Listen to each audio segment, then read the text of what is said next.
अस्सलामुअलैकुम। मेरा भाई बाजार से लौट कर आया तो बड़ा खामोश सा था। उसका चेहरा जर्द पड़ चुका था। वो सहन में पड़ी चारपाई पर बैठकर बाजार से लाया गया सामान निकालकर जमीन पर रखने लगा और जैसे ही गोश्त का शॉपर देखा तो मुस्कुरा दिया। उसने आओ देखा ना ताओ, फौरन वो शॉपर खोला और कच्चा गोश्त खाने की कोशिश करने लगा था।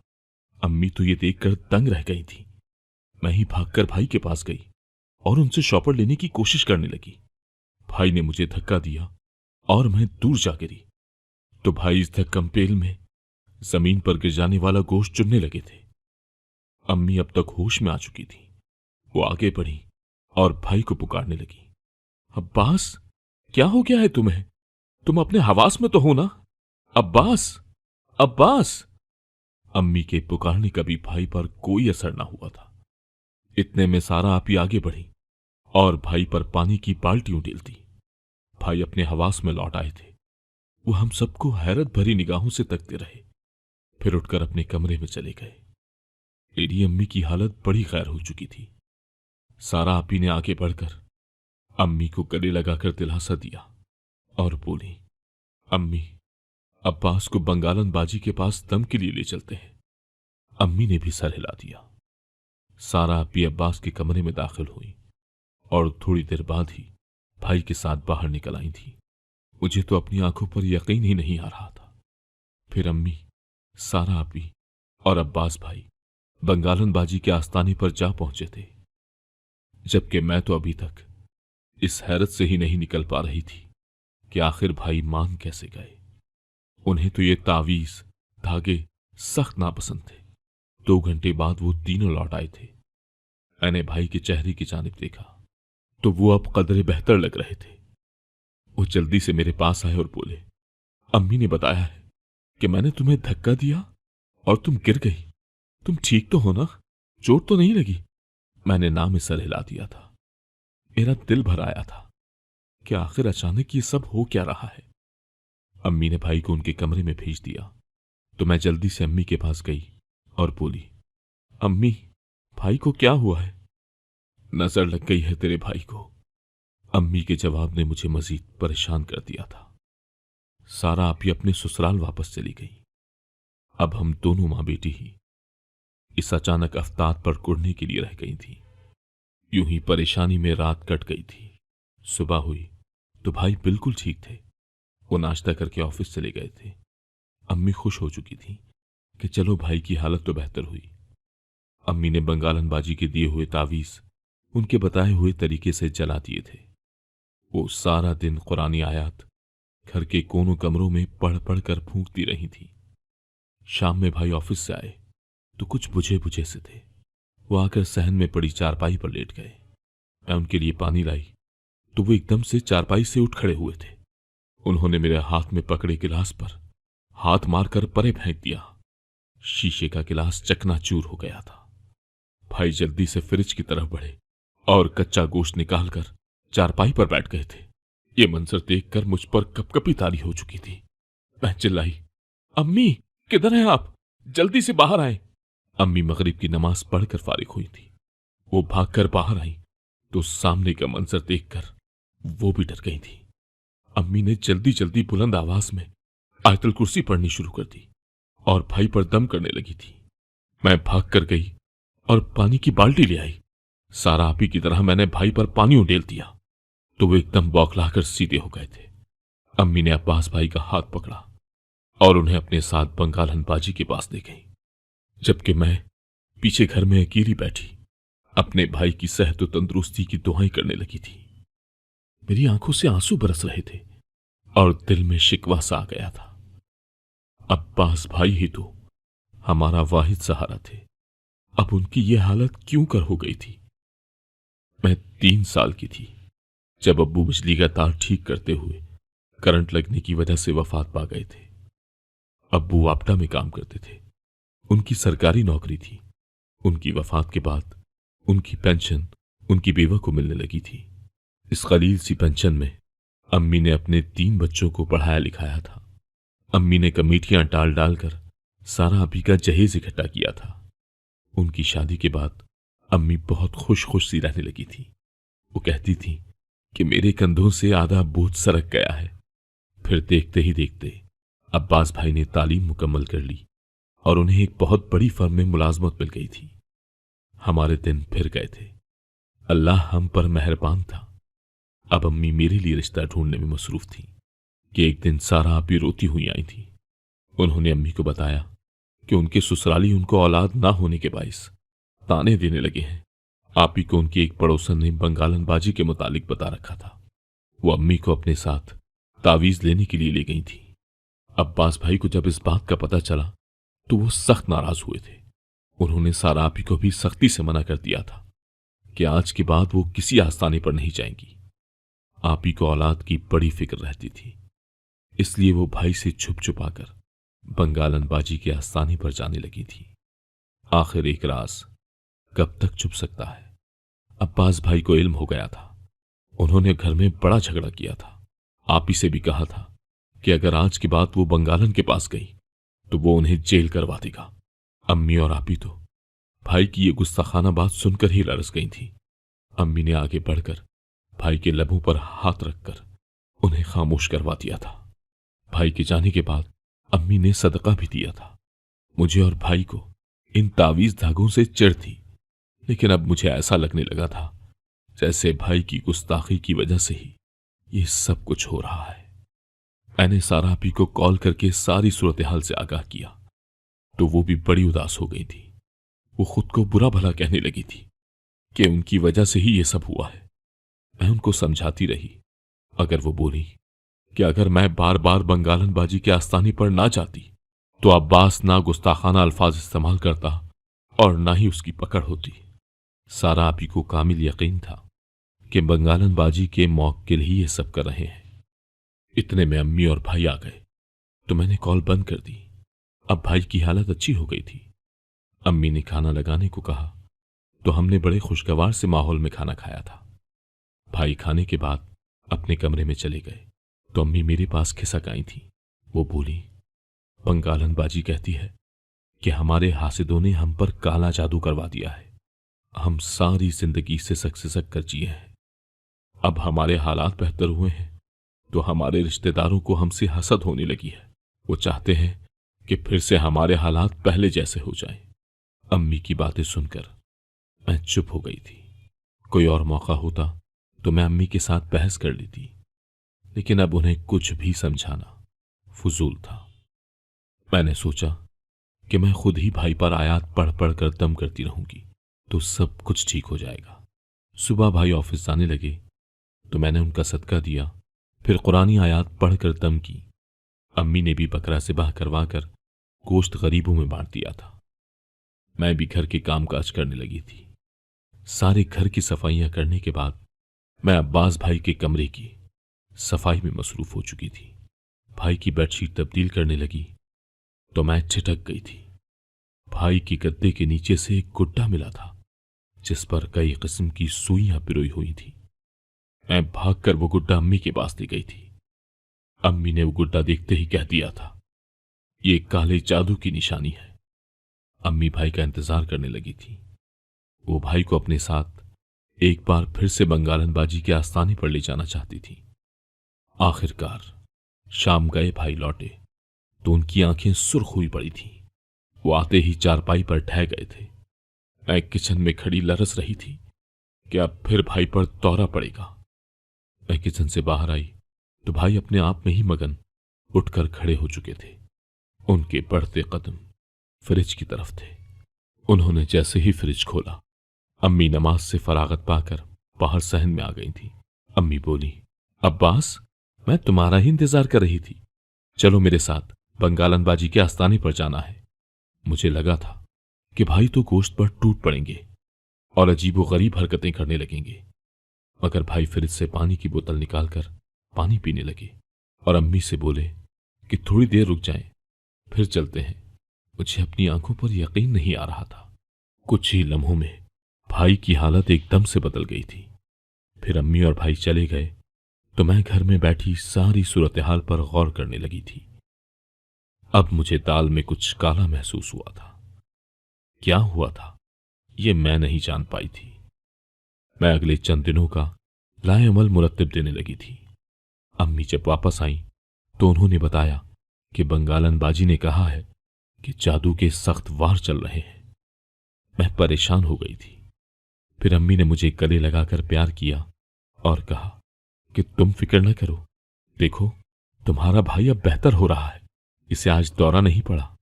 मैं खामोश होकर रह गई थी। अगले दिन सारा आपी घर आ गई थी। उन्होंने बताया कि वो 1 हफ्ते के लिए यहां रुकने आई हैं। घर में उनको हर वक्त अब्बास की फिक्र सताती रहती है। मैं सारा आपी के साथ बैठी गुफ्तगू कर रही थी तो मैं बोली, आपी मुझे भी बंगालन बाजी से तावीज लेना है, मुझे भी हर वक्त डर लगा रहता है। सारा आपी जाने के लिए फट से तैयार हो गई थी। मैं देखना चाहती थी कि आखिर बंगालन बाजी कौन है और वो दिखती कैसी है। सारा आपी तो फौरन से उठ खड़ी हुई थी, लेकिन मैं बोली कि अभी जरा इंतजार करें, हम अब्बास भाई के साथ जाएंगे। अब्बास भाई घर आए तो मैं फौरन बोली, भाई आप मुझे बंगालन बाजी के आस्थाने पर ले चलेंगे। भाई ने इस बात में सर हिला दिया था। यूं हम तीनों बहन भाई आस्थाने पर पहुंच चुके थे। वो अजीब सा कमरा था जो धुएं से भरा हुआ था। मैं और आपी ही कमरे में दाखिल हुई थी। जैसे ही मेरी नजर बंगालन बाजी पर पड़ी, मैं लरस कर रह गई थी, क्योंकि वो तो सियासी उधेड़ उम्र औरत थी जिसके चेहरे पर सबसे वासे नजर आने वाली चीज उसकी आंखें ही थी। मैंने जैसे ही बंगालन को देखा तो मैं सारा आपी के कान में बोली कि वो अपने लिए ही औलाद का तावीज ले ले, मेरे लिए डर का तावीज मत लीजिएगा। आपी मुझे घूर कर रह गई थी, मगर उन्होंने मेरी हिदायत पर अमल किया था। वापसी पर वो अब्बास भाई को भी बंगालन के पास ले आई थी और बोली थी कि इस पर दम कर दे, अब ये पहले से बहुत बेहतर हो गया है।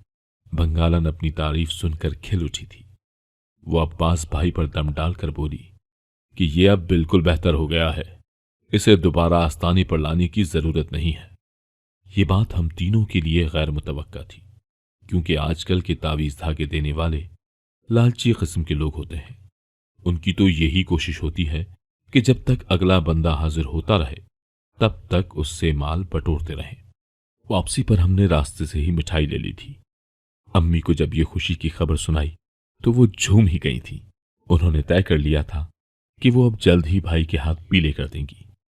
सारा आपी ने झट से अपनी नंद का रिश्ता सामने रख दिया था। आपी की नंद मेरी हम उम्र ही थी। वो बहुत ही सुलझी हुई और समझदार लड़की थी। हम तीनों को ये रिश्ता माकूल लगा था। अम्मी ने भाई से बात की तो वो भी मुस्कुरा दिए और बोले कि मुझे भी कोई ऐतराज नहीं है।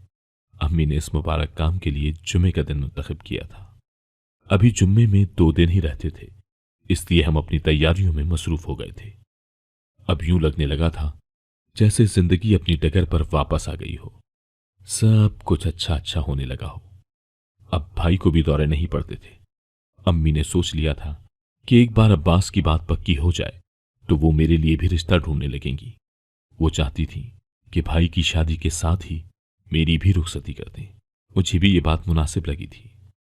जुमेरात को अम्मी और आपी बाजार से अपनी नंद के लिए कपड़े और जूते वगैरह ले आई थी।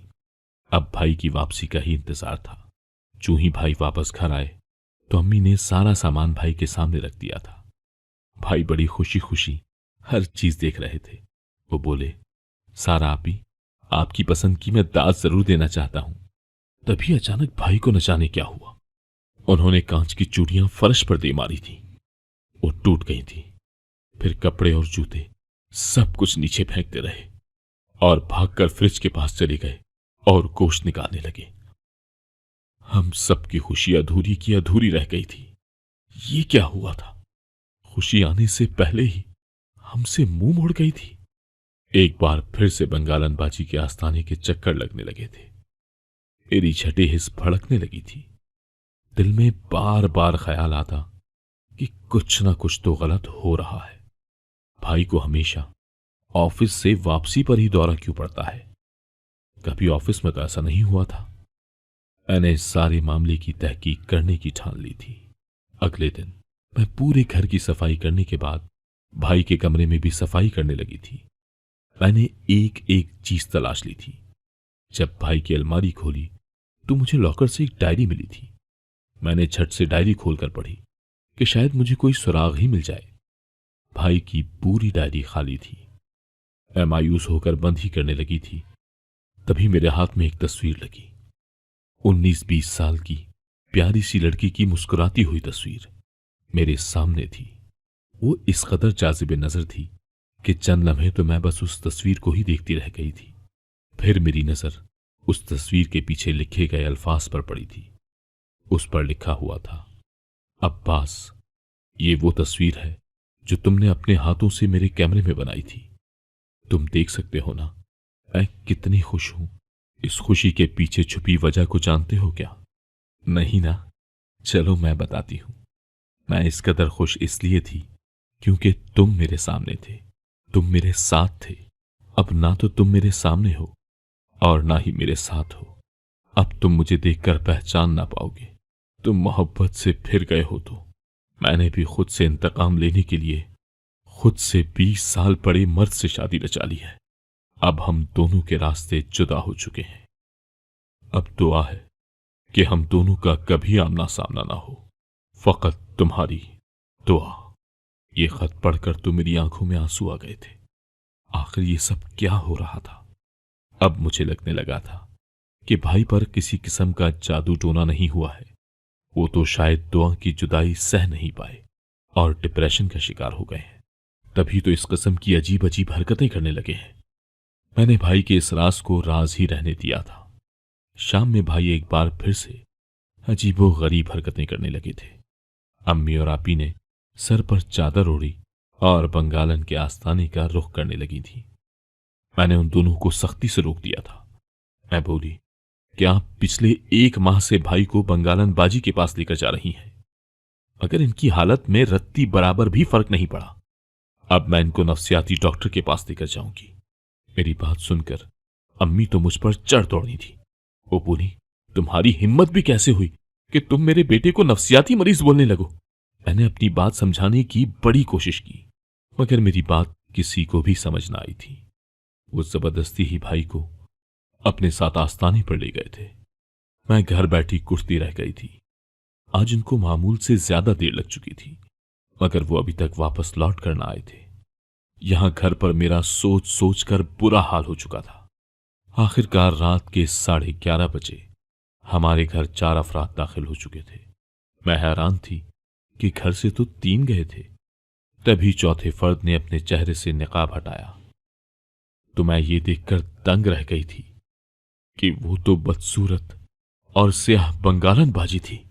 मैंने कोने में जाकर आपी से माजरा पूछा तो वो बोली कि भाई पर आसेब का साया था। उसी ने कहा है कि या तो बंगालन की शादी भाई से कर दी जाए या फिर वो भाईजान को चांद से मारकर चले जाएंगे। मैं मुस्कुरा दी। मैं जान गई थी कि भाई पर आसेब का नहीं, किसी और ही चीज का साया हो गया था। उधर अम्मी और आप भी गम से निढालती कि उनके साथ ये सब क्या हो गया है। उन्हें जमाने की फिक्र थी कि लोग क्या कहेंगे, ये कैसी बहू उठाकर घर ले आई है। सुबह हुई तो घर में ऐसा माहौल था जैसे कोई मर गया हो। मौत तो वाकई ही हुई थी। सारा आपी के अरमानों की मौत वाकई हो चुकी थी। मुझे उनकी सूरत देख देख कर हंसी आ रही थी। भाई और बंगालन ने नाश्ता किया तो दोनों सहन में पड़ी चारपाई पर बैठकर गुफ्तगू करने लगे थे। मैं पानी की बाल्टी लेकर आई और बंगालन पर उलट दी। मेरी इस हरकत पर सब दंग रह गए थे। पूरे घर में खामोशी छा गई थी। बंगालन के चेहरे से स्याही धुल गई थी और अंदर से सुर्ख सफेद लड़की बरामद हो चुकी थी। अम्मी और आपी को तो अपनी आंखों पर यकीन ही नहीं आ रहा था, जबकि भाई शर्मिंदगी से जमीन में गड़ते चले जा रहे थे। अम्मी आगे बढ़ी और करजदार आवाज में बोली, अब्बास, मुझे सब सच सच बता दो। आखिर ये सब क्या हो रहा है? भाई एकदम से रोने लगे थे। वो बोले, अम्मी, मैं सब कुछ जानता हूं कि अब्बू के गुजर जाने के बाद आपने हमारे लिए क्या क्या कुर्बानियां दी। आपने अपने बच्चों के खातिर दोबारा घर नहीं बसाया, खुद रूखी सूखी खा ली, मगर हमें किसी चीज के लिए तरसने नहीं दिया। आप ही की शादी की, मेरी तालीम मुकम्मल करवाई, फिर हमारे घर में सुख ही सुख आ गए। अम्मी, मैं चाहता था कि जिस दिन मुझे नौकरी मिलेगी उस दिन मैं आपको एक और बात बताऊंगा। वो ये कि मैं एक लड़की से मोहब्बत करता था। उसका नाम दुआ था। दुआ खुद तो अमीर बाप की बेटी थी। अगर उसने मुझ जैसे कंगले से मोहब्बत कर ली थी, उसने हर मुश्किल में मेरा साथ दिया था। हम दोनों ने साथ जीने मरने की कस्में खाई थी। अगर फिर यूं हुआ कि जिस दिन मैंने आपको अपनी नौकरी के मुतालिक बताया तो आपने झट से कह दिया कि अब मैं तुम्हारे लिए सारा की नंद का रिश्ता मांगने चाहूंगी, अम्मी मुझ पर कयामत टूट पड़ी थी।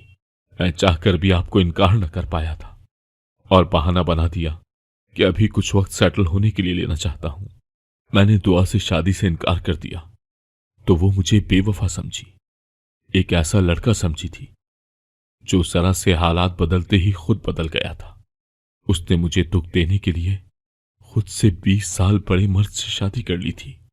मैं तो इसी गम को दिल से लगाए जी रहा था जब सारा अभी बंगालन के आस्थाने पर जाने लगी थी। मैंने आप लोगों को बहुत बार मना किया, मगर आप न रुकी, तो मैंने फैसला कर लिया कि मैं खुद जाकर उसके आस्थाने की हकीकत मालूम करूंगा। और ये देखकर तो मैं दंग रह गया था कि बंगालन के नए नक्श तो बिल्कुल दुआ जैसे थे। फिर मुझे मालूम हुआ कि बंगालन ही दरअसल दुआ है। अब मैं दुआ से मिलने के लिए हर रोज आस्थाने पर जाने लगा था। अगर वो मुझसे मिलने से इनकार कर देती, उसने अपने साथ काम करने वालों से कह रखा था कि वो मुझे किसी भी सूरत में आस्थाने के अंदर दाखिल ना होने दे। इसीलिए मैंने घर में नाटक शुरू कर दिया। मैं जानता था कि अम्मी मुझे फौरन ही बंगालन के पास लेकर जाएंगी। फिर हुआ भी यूं ही जैसा मैंने सोचा था। अम्मी और आपी के साथ जाता तो बंगालन मुझे आस्थाने के अंदर दाखिल होने देती थी। मेरे अंदर दुआ का इश्क फिर से सर उठा चुका था।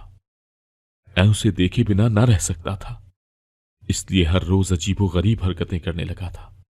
फिर मैंने बंगालन के साथी को भारी कीमत दी तो उसने मुझे बताया कि इसका शौहर शादी के फकत 2 माह बाद ही इंतकाल कर गया था। उसने अपनी नाकाम मोहब्बत और नाकाम शादी का गम भुलाने के लिए बंगालन का रूप धार लिया था। अब मैं इससे हर रोज शादी का कहने लगा। एक दिन जब इसने हां कर दी तो हमने शादी कर ली। मैं बुज़दिल तरीन मर्द हूं जो अपना सच सामने न रख सका और आपको धोखे में रखा, मगर मैं दुआ उर्फ बंगालन से मज़ीद दूर नहीं रह सकता था। आप मुझे माफ कर दें और दुआ को कबूल कर लें।